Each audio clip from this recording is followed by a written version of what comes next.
Well, thank you very much for having me, Bob. I'm here at NASA Ames Vertical Gun Range.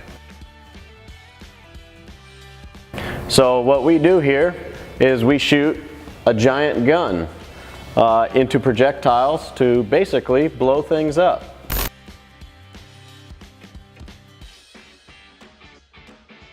So we use this facility. This is called a light gas gun, and we use it to study crater formations, shoot into asteroids.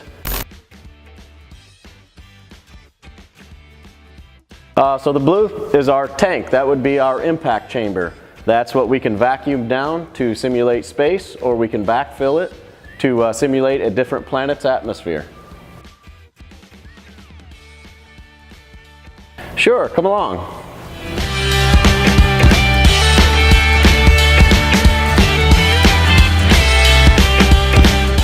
So this is where all the magic happens. This is where the actual impact occurs. And then all these ports you see here are different positions we can position the gun into to simulate different angles that that asteroid or meteorite would have impacted at.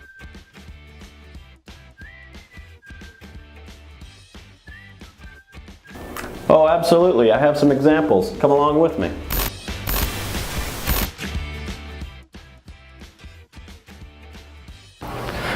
So some of these other things are some other rocks or media material we've shot into. What I have here is a simulated asteroid. So we did some testing of an asteroid coming to Earth. What would we do? Well, we shot it a little too hard and it exploded into pieces. We shot it just enough and it knocked it off its path. So these are things that we learn here at this facility. So we have more examples in here just of what this gun can do, the types of speeds that we can shoot. This is an aluminum sphere, so an aluminum BB, if you will, shot into a 1/2-inch steel plate. And look at the damage that it caused. Now here we have some aerogel. Well, one mission was Project Stardust, where they flew this through the tail of a comet to collect samples of particles that were what that comet was made of. Now these are examples of other impacts we've done here. And you can just see the detrimental effect that we can create with this gun here. Oh, we better go. It's about time to fire.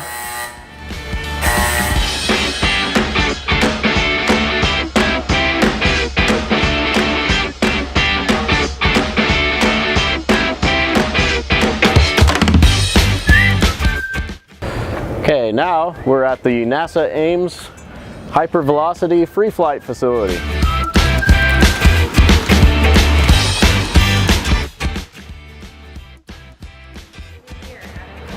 So here at the Free Flight Facility, we'll shoot models of spacecraft at very, very high speeds to simulate them flying in either space or to another planet.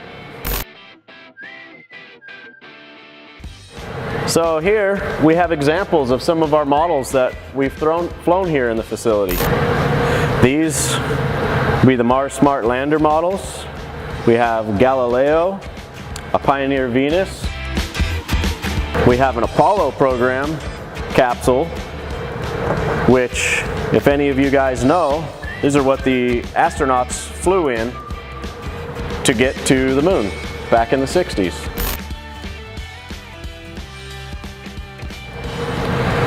Oh, so some of our older models would be our Viking, Galileo, and probably our oldest model we have is the Mercury capsule.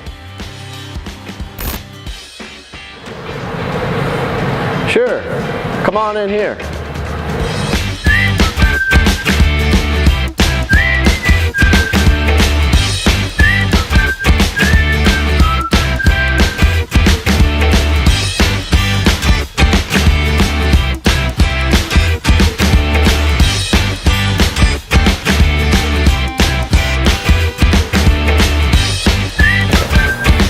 And now we have the test section. So how this test section works is we have 16 stations, all these windows you see here, 32 cameras in total, and we take a picture of the model in flight as it's flying. The end impacts into the wall. Now all of this happens faster than you can blink your eye. I mean, we're talking speeds of 10 times the average rifle speed. 20, 30,000 feet per second is what we can achieve here. So we reach speeds here faster than Superman.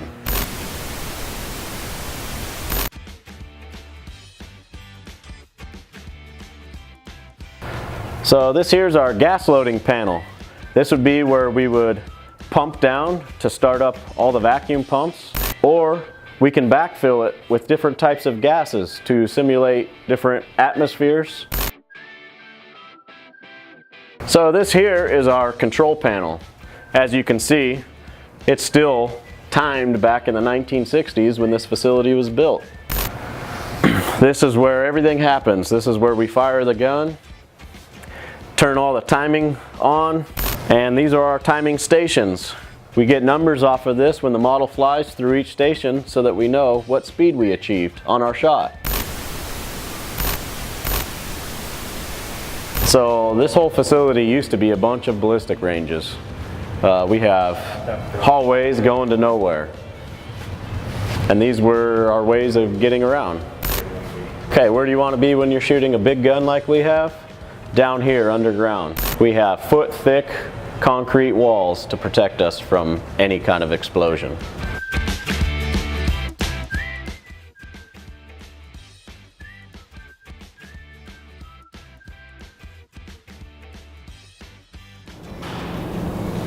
What was that? You want me to get you a job?